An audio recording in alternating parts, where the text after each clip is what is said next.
didn't say anything. Well, man. All right, you guys. Okay. So let's take a look at what we're doing today. So today is Monday, September 11th.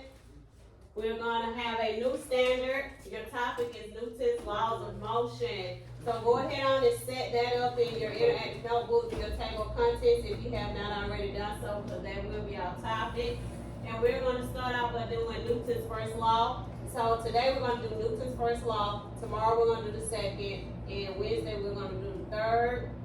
Friday, I'm anticipating a quiz over the laws to see what you guys know and don't know. And then today we're going to do a moving man fifth lab. So it's like a stimulation lab that you guys will be doing. All right, so let's take a look.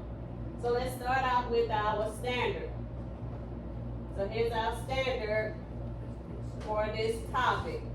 Okay, here's our standard. All right, our standard is SP-S8A. We're going to plan and carry out an investigation to analyze the motion of an object using mathematical and graphical models. So this is basically Newton's laws of motion. This is what we're going to be doing. So let's everybody write that down in your notebook. SP-S8A. That is our standard for today. Close that computer, we're not there yet. All right, let's go. We'll write down our standard, SPS-8A. Plan and carry out an investigation to analyze the motion of an object using mathematical and graphical models. So that's basically what we are going to be doing when we're talking about Newton's laws of motion. Newton's laws of motion.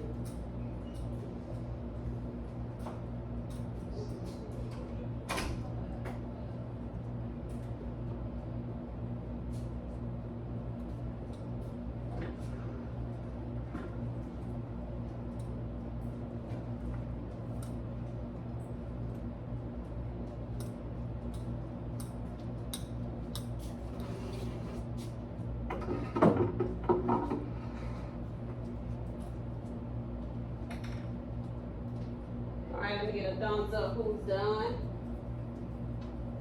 Thumbs up for who's done. 5 fingers in the air for people who need more time. Okay. I'll give you guys about another 1 or 2.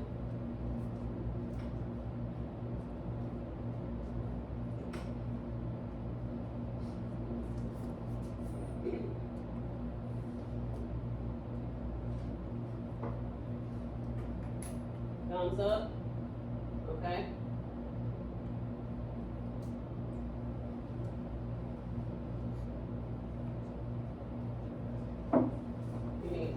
Okay, thumbs up.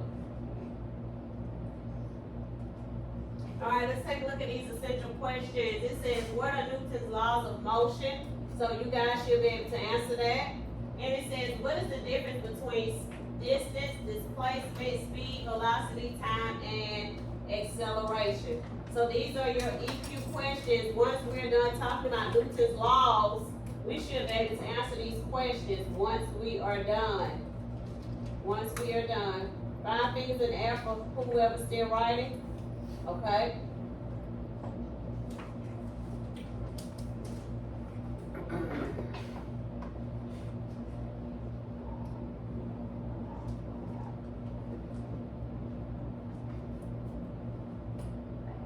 So are you done? Almost. Well, yes, ma'am. Okay. All right, here we are. And then let's look at our I can statement. All right, it says, I can explain the difference between distance, displacement, speed, velocity, time, and acceleration. I can use data tables and graphical models to predict speed, velocity, and acceleration. I can use mathematical formulas to determine speed, velocity, and acceleration. And I can analyze an investigation to determine an object's motion using mathematical and graphical models. I know it seems like it's a lot, but once we start talking about Newton's laws, everything will all come together. Okay, let's take a look at our bell ringer. Here's our bell ringer. Bell ringer for today states, which of Newton's laws states that objects at rest stay at rest and objects in motion stay in motion unless acted upon by an outside force? Okay, let's answer that question.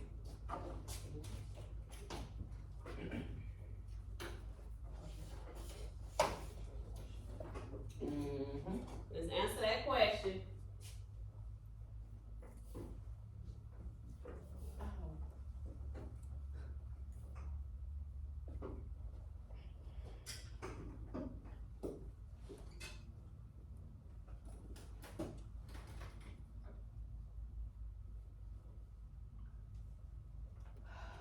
Okay, who wants to volunteer? All right, what you have?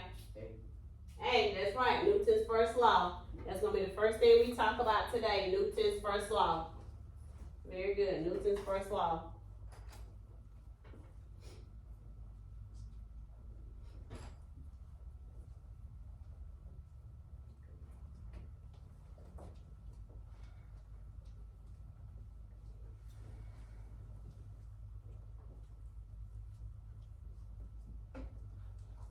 You got it, Jana?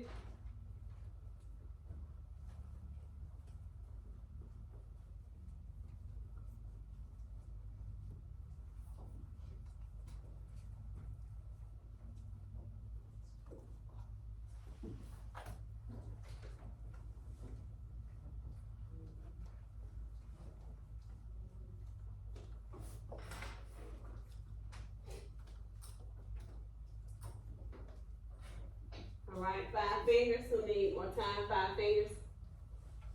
Okay.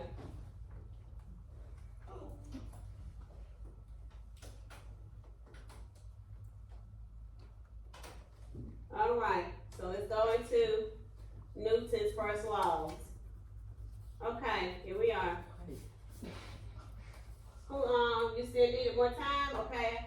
Nobody said it, and I ain't see no fingers in the air. All right, here we are.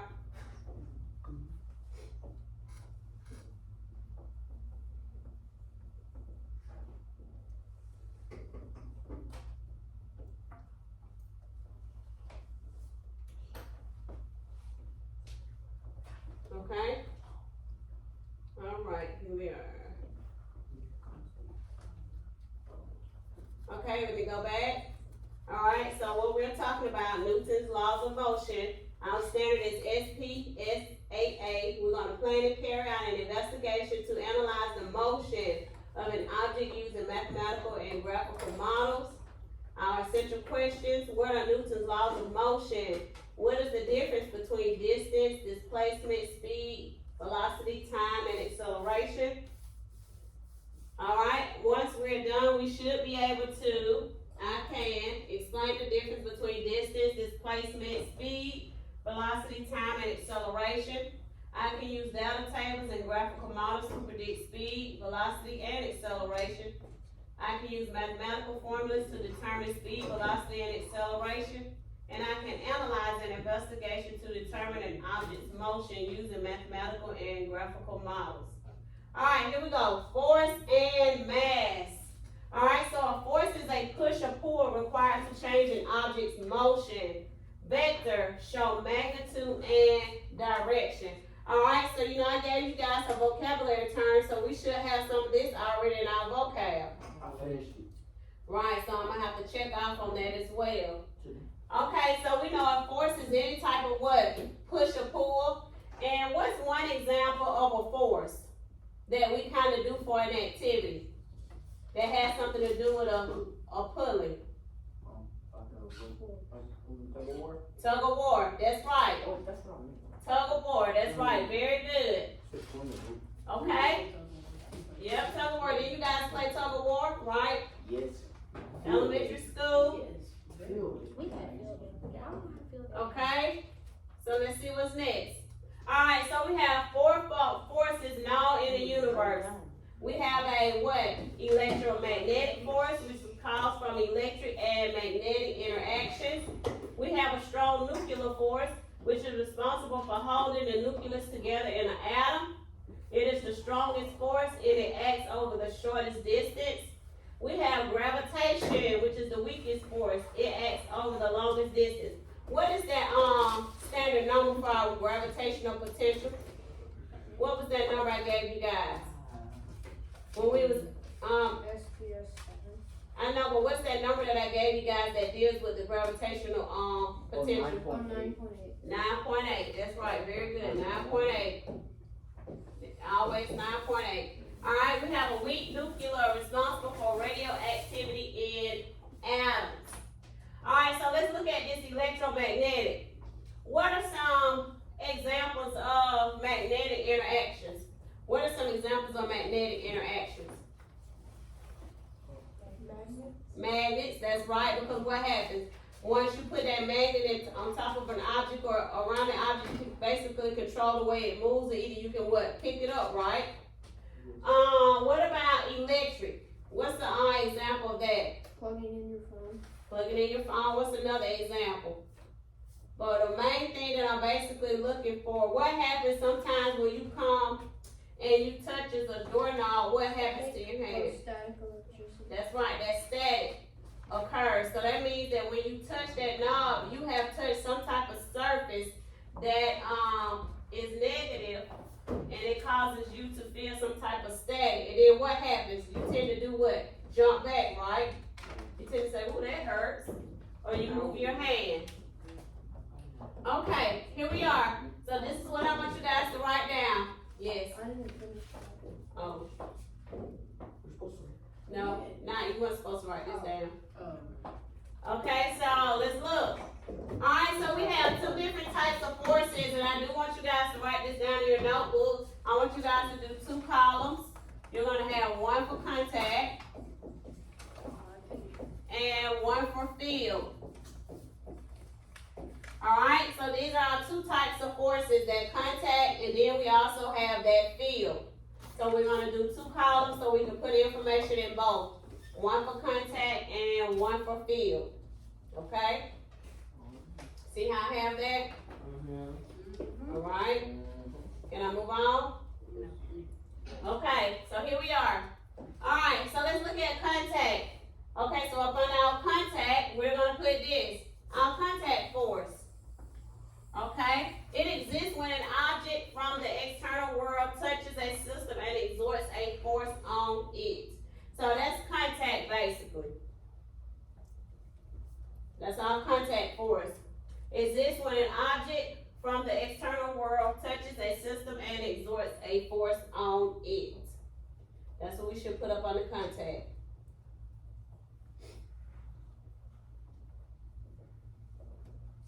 So for example, think about a book on the table. And we have things, we have books, we have our computer, we have those objects on the table.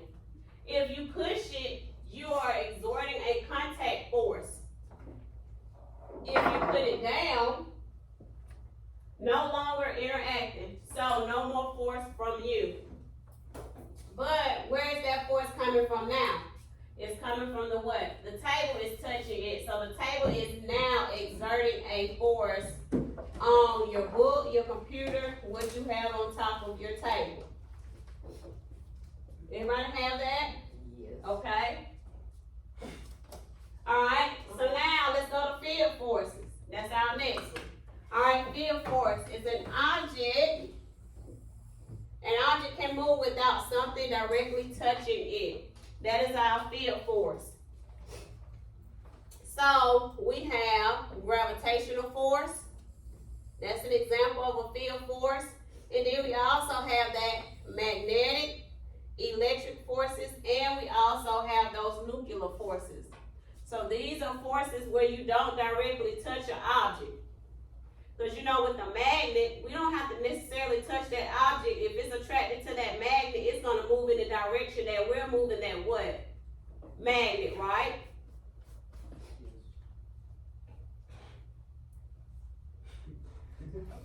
Okay, everybody have that up under that column with field forces.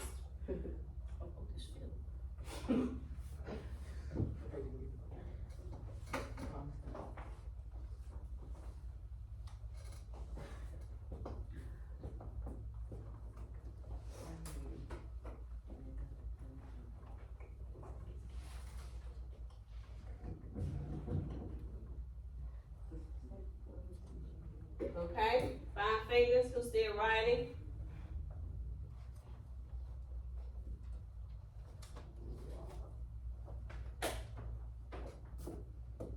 Thumbs in the air, we're done. Thank you.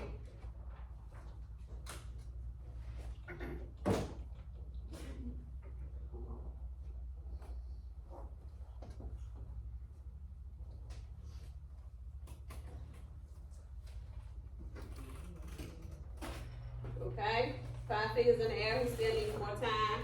Thumbs in the air, we're done. Okay. Alright, here we go. Alright, let's check out columns. Alright, the types of forces. Make sure you have friction and tension in your column for contact.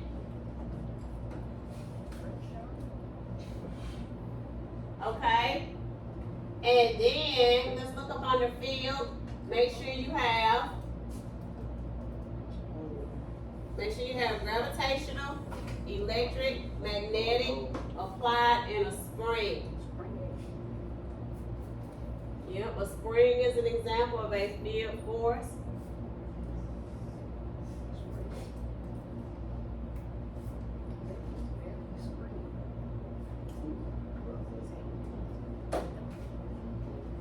And what is friction? What can we say friction is? That's right, when we're rubbing two things together, right? Airplane wheels produce friction. All right, very good. All right, everybody got that? Everybody have that? Okay. All right, here we go. Who said thumbs in the air? Everybody have it before I move on. I don't want to move on. Everybody doesn't have it. Chloe, Zoe, you still writing? Okay. All right, here we go. Okay, mass. And I think I gave you guys mass as a vocab term. Mass is a measure of how, listen people, mass is a measure of how difficult it is to change the object's velocity. Inertia, resist to change in velocity. So mass is a measure of an object's inertia. Alright? Mass is a measure of an object's inertia. So let's just write that somewhere to the side. That's why you should be paying attention. Alright, here we go.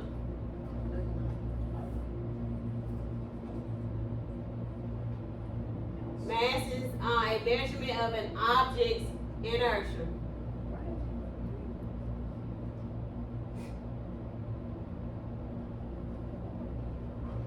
Okay.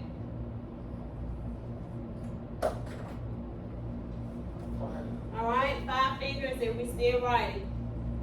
Okay. Thumbs in the air, we're done. Okay. All right. Okay, let's take a look here. All right, so we have this truck and then it's hitting that small car. Let's take a look at it. Boom. All right, let's look at their reaction. Boom. What has happened? The ladder Crash. falls off Why does that ladder falls off? Because because of its velocity and inertia. That's right. I think the face does. And then the mass also has something to do with it as well, because which one is bigger? The right is bigger than that what? Car, right? So both of them have something to do with the mass and the inertia. Okay? Very good. Alright, here we are. So we're going to talk about Newton's first law. So we're going to get into what we're talking about today. Alright, Newton's first law. Okay? So in your notebook up under what we just wrote, or you can put it on a separate page. We're going to do our columns again. Okay? We're going to do one column that has first law. And then we're going to do another column that has second law. And then we're going to do another column that has what? Third law. Okay? So we're going to have first, second, and third law. So right now we're going to talk about Newton's first law. Okay, let's take a look. Alright, so here's a look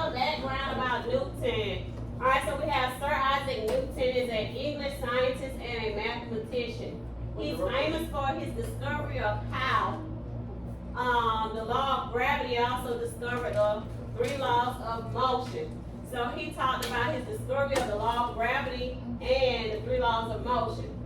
Today, these laws are known as Newton's laws of motion and describe the motion of all objects on the scale we'll be experiencing in our everyday lives.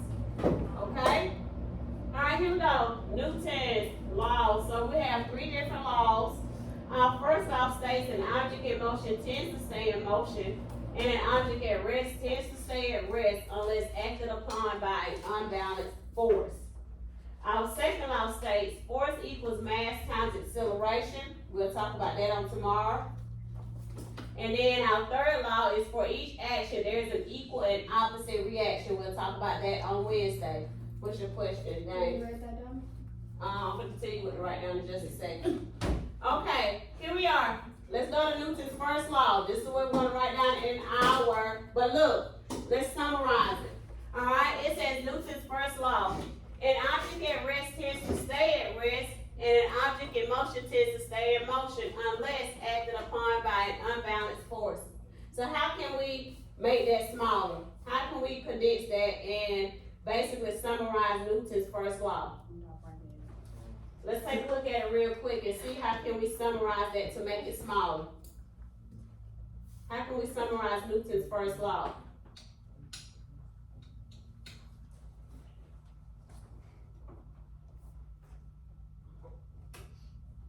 What can we say?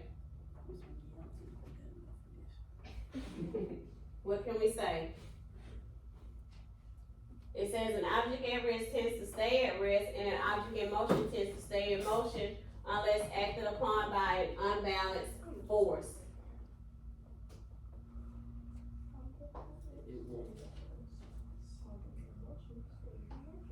Okay, an object stays in motion, and what else? An object stays at rest. An object stays at rest until, An unbalanced force. alright, so we can say, I'm gonna change the color. Alright, so let's write this down in our notebook, people. Alright, so we have an object stays at rest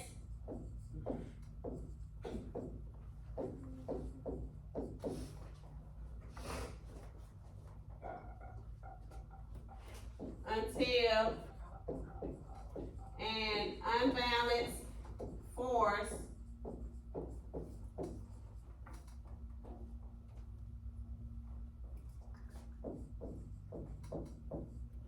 occurs. And object stays at rest until an unbalanced force what occurs, until an unbalanced force what happens.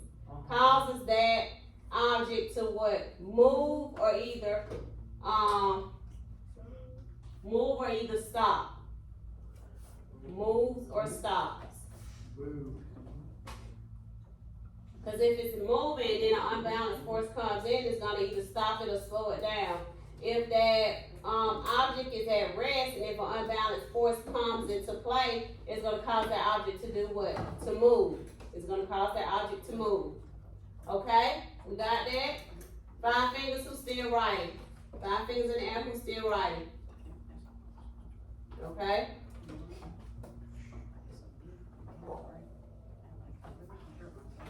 Alright, so while we're waiting, let's see if we can create a balance. Let's see if we can create a balance force. I had them do it this morning.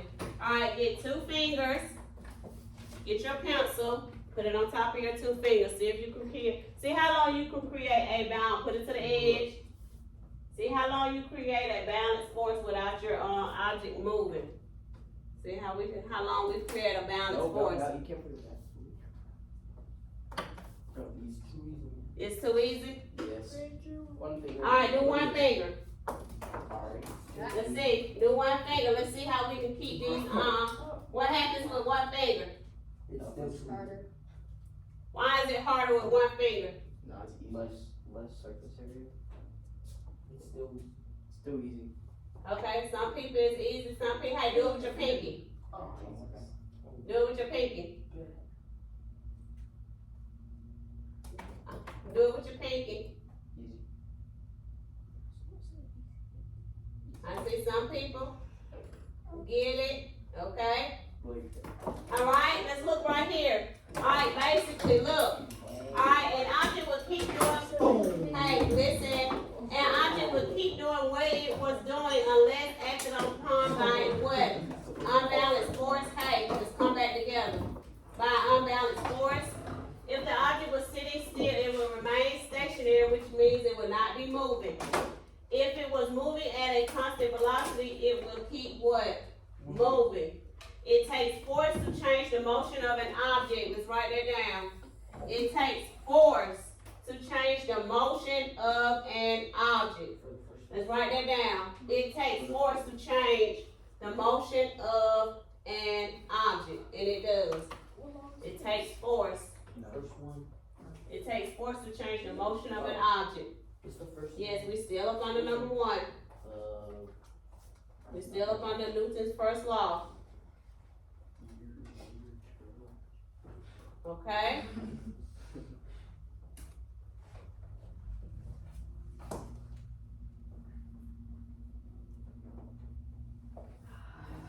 Alright, let me see thumbs up when we're done writing that. Okay? Thumbs up. Alright, thank you. Okay, let's see what we have.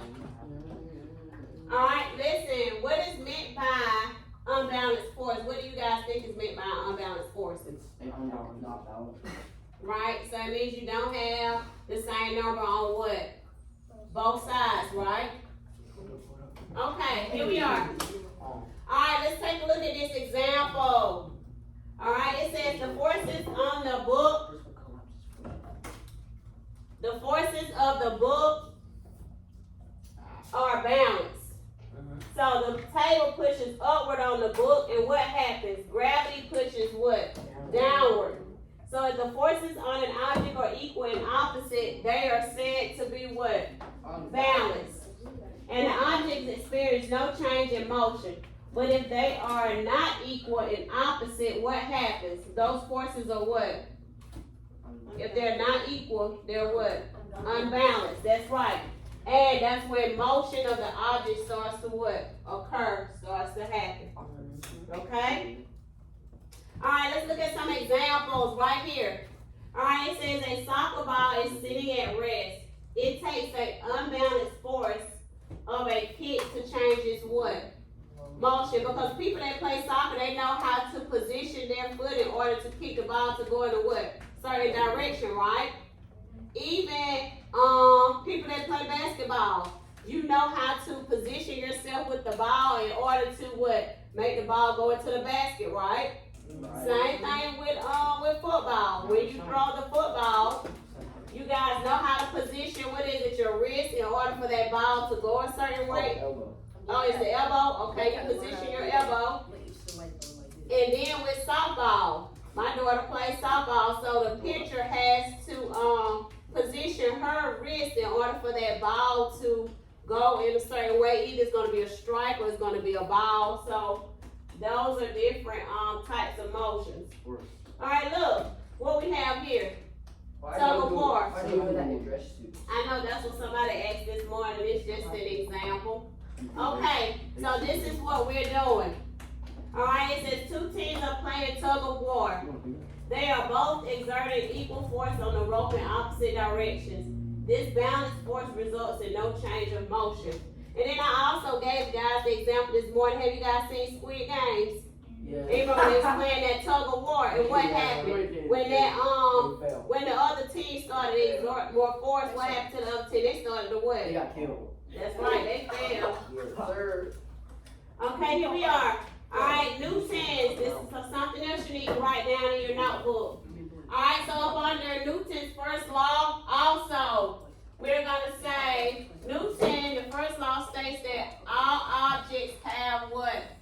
Inertia. So make sure you put that up under Newton's first law. All objects have inertia. That's right. And Newton's first law is also known to be the law of inertia. So when you hear that, you know that they're also talking about what? Newton's first law. When you hear the law of inertia, that's Newton's first law. All right? That's right. Alright, so it says the more mass an object has, listen, the more inertia it has, and the harder it is to change its what? Motion. The harder it is to change its motion. Okay? Yes. Might. We might. Alright, 5 fingers in the air for my people who are still writing. 5 fingers in the air. Alright, thumbs up if we're done. Let me see. Thumbs up when we're done. Alright, here we go. Alright, so look, here's some more examples of real life. Let's take a look. Alright, it says a powerful locomotive begins to pull a long line of boxcars that were sitting at rest. Since the boxcars are so massive, they have a great deal of inertia, and it takes a large force to change their motion. Once they are moving, it takes a large force to do what? To stop them. Oh, here's another one. Let's look at this one about this bug. Okay, it says, on your way to school, a bug flies into your windshield. Since the bug is so small, it has very little what? Inertia. And it exerts a very small force on your car. So small, you don't even feel it. Even when a bug lands on you, do you feel a bug when it lands on you? Yes. that bad land on me. It's like A fly landing on me this morning. And so what happens? You kind of feel it, just like a little small tingling. Just like a small tingling, because that what? That bug is so small. So therefore, that force is what? Small. The force is small. Okay, here we go. Listen, people. Right here. Put that down. Put it down. Okay, it says if objects in motion tend to stay in motion, why don't moving objects keep moving forever? If objects tend to stay in motion, why don't moving objects keep moving? Because of friction for gravity. That's right. just about to say that. Very good. See, you guys need to stop playing right up here in front of me. Okay, here we go. Things don't keep moving forever because there's almost always an imbalanced force acting upon it. A book sliding across a table slows down and stops because of the force of the what? Friction. Because of the force of the friction. Alright, here we go. If you throw a ball upward, it will eventually slow down and fall because of the force of what? Gravity. Because of the force of gravity. And you know when something is thrown up there, what type of energy is that? Potential. Potential. And then once it starts to fall down, it has what? Kinetic. Alright, here we go. Here's another one. In outer space, away from gravity and any source of friction, a rocket ship launched with a certain speed and direction will keep going in the same direction and at the same speed. Alright, so here's a question. Let me go back to this again. In outer space, away from gravity and any sources of friction, a rocket ship launched with a certain speed and direction will keep going in the same direction and that same speed forever. Because it's away from what? Gravity and any other type of what? Friction. Okay? So now let's look at this question. What is the relationship between mass and inertia? Look at your notes what we just talked about. What's the relationship between Measurement of objects. Alright, the mass is the measurement of an object's what? Inertia. Inertia. So I gave you guys 2 examples. One of a bug and then one of a what? Train. Right?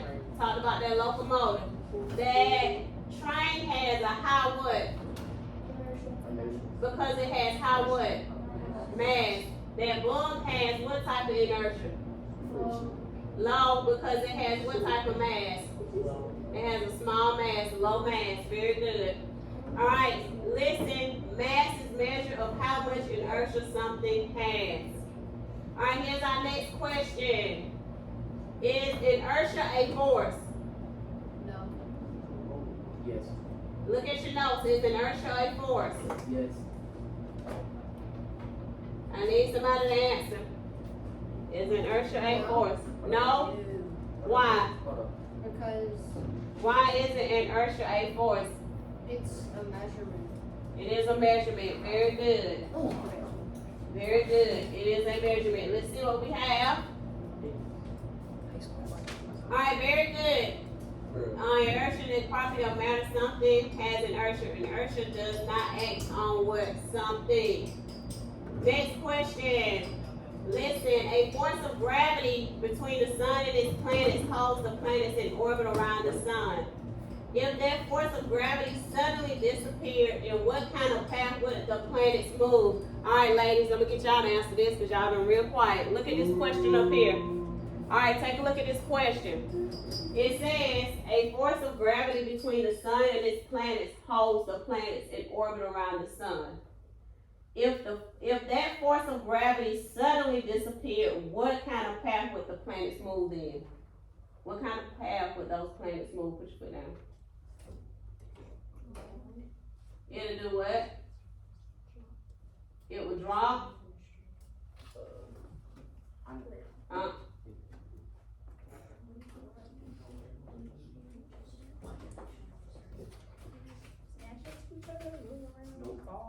What kind of path? So keep in mind the path. What kind of path? What kind of path would they go in? What kind of path?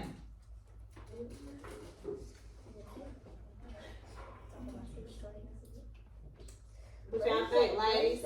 Straight line. Straight line, let's see.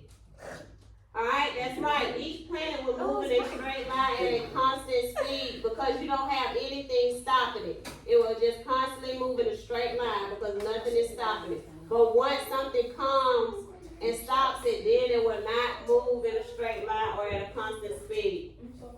Alright, let's look at our last question. Alright, it says the earth, listen, the earth moves about 30 kilometers per second relative to the sun. But when you jump upward in front of a wall, the wall doesn't slam into you at 30 kilometers per second. Why? Because of what? Look at the question. Look at the question.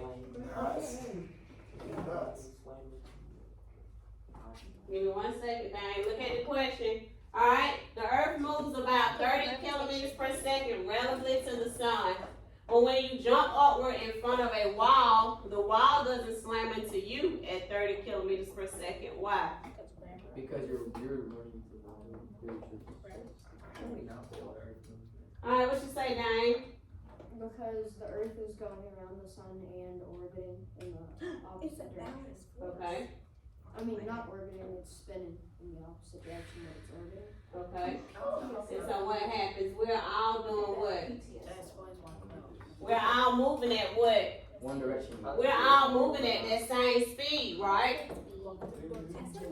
We're all moving, that's right, we're balanced, that's right. And I'm saying, very good. Very good. Here we go. Look, both you and the wall are moving at the same speed before, during, and after your jump. So that's right, Jaden, you were right. Everything is balanced. But the wall is Alright, here we go. We're going to stop right here. We're going to pick up with 2 on tomorrow. So what I want you guys to do is to get out your computers. Get out your computers. Okay. Alright, so what we're going to do, alright, listen carefully. We're going to end today with a FEP lab. It is a motion stimulation lab. So, the name of this lab is the Moving Man. You see it up there.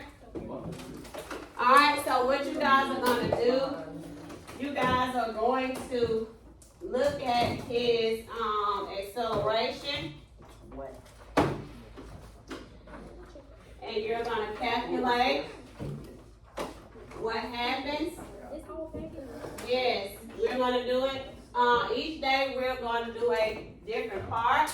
Alright, so what I need for you guys to do is to go to the web browser. You're going to go to the FEP Lab web browser. You're going to pull it up. It should be at the top of the paper. Look at the top of the paper. Colorado.edu. Yeah, it's fep.colorado.edu. Everybody see it? And then you should see /moving man. Do not put a period behind man. Just do Make sure you type in the whole entire thing.